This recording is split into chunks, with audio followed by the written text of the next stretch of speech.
All right, let's jump straight into this explainer. Today, we're unpacking the absolutely fascinating dynamics of the 2026 midterms. We're going to look at what sources are calling the primary vengeance tour, and more importantly, the massive conundrum it's created for the general election. Let's just dive right into a really specific, dramatic case study. We're starting right in the thick of the action with this quote from Representative Thomas Massie. Now, our sources highlight his stance as a defining test case for the spring of 2026. Massie literally stood inside the Capitol and told reporters exactly this: "I'm not worried about losing." He was an incumbent, and he felt totally secure in his Kentucky district. He really believed that his local popularity plus his highly specific brand of politics formed this sort of protective shield around his career. He thought he was immune to the shifting tides of his own party's leadership. And this wasn't just idle confidence. It was the ultimate test case for this era of Republican politics. Could a representative openly defy Donald Trump and actually survive a primary? To really wrap our heads around this narrative, we've got to recognize Massie as a fierce political iconoclast. You know, someone who routinely attacks established norms and just completely goes his own way in Congress. His supporters absolutely loved him for it. They saw him as this principled libertarian. But his detractors, they basically viewed him as an ineffective gadfly. Because he had fended off primary challengers pretty easily in the past, he confidently believed his connection with his constituents made him the exception to the rule.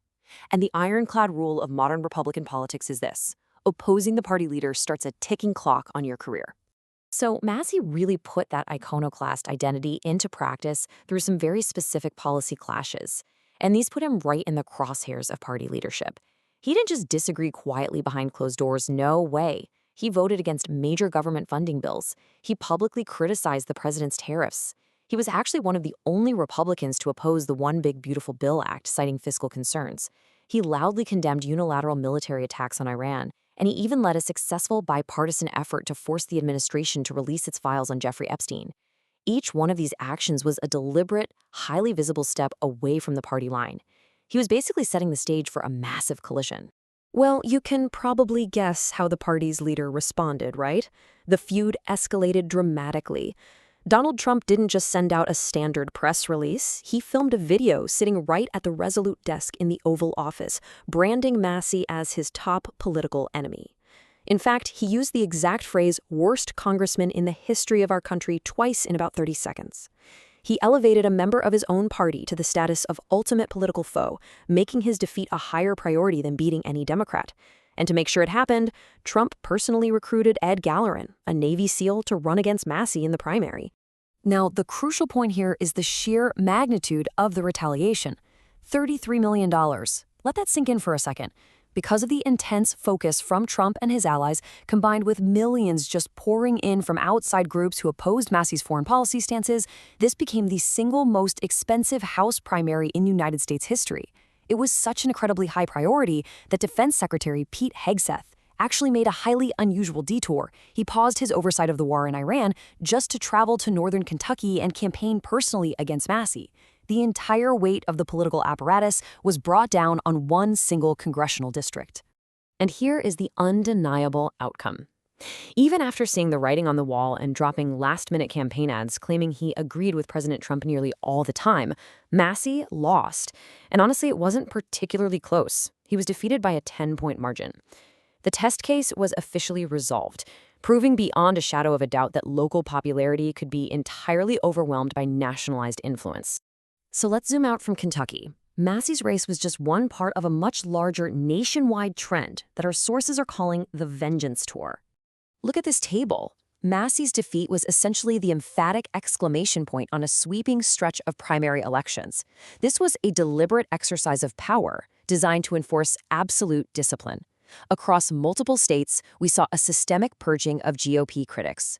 In Indiana, 5 state senators were ousted by challengers for one reason: they refused to succumb to pressure to draw new, heavily gerrymandered congressional districts.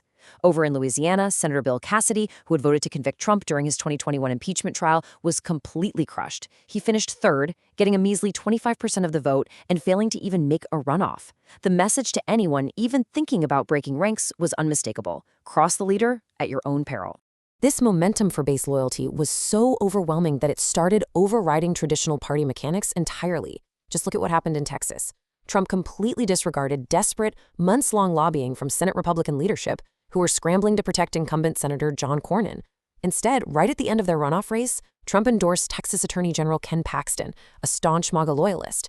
The party leadership was terrified this move could endanger their hold on the seat in the general election, but the priority was crystal clear: loyalty to the leader over the safety of the incumbent.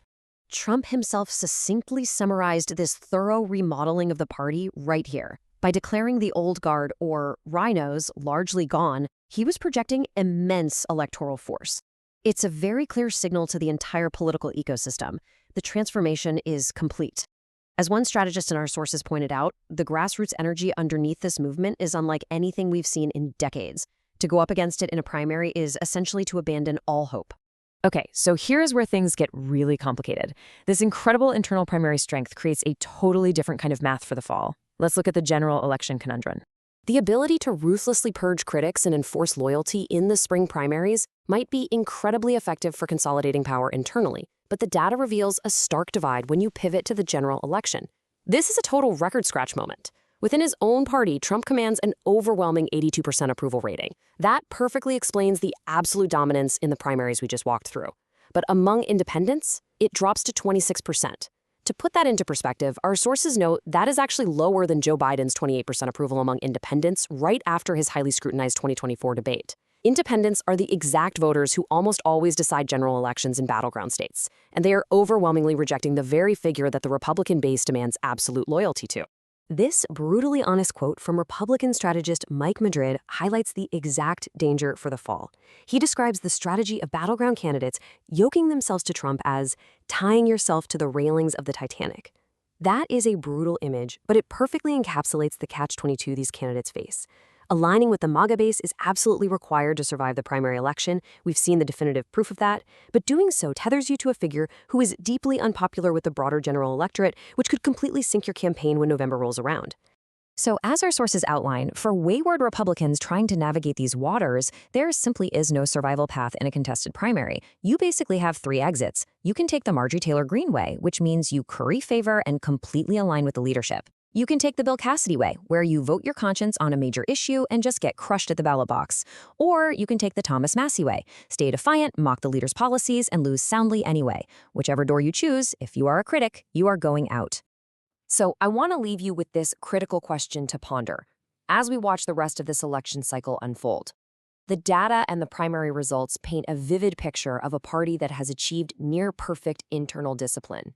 But as the GOP celebrates its primary victories, will this relentless focus on base loyalty alienate the exact independent voters needed to win in November? Can a party realistically win a national majority when its primary prerequisite is toxic to the general electorate? It's the ultimate political tightrope, and how these battleground candidates walk it will absolutely define the future of Congress. Thanks for joining me on this explainer, and definitely keep your eyes on the data as we head toward the fall.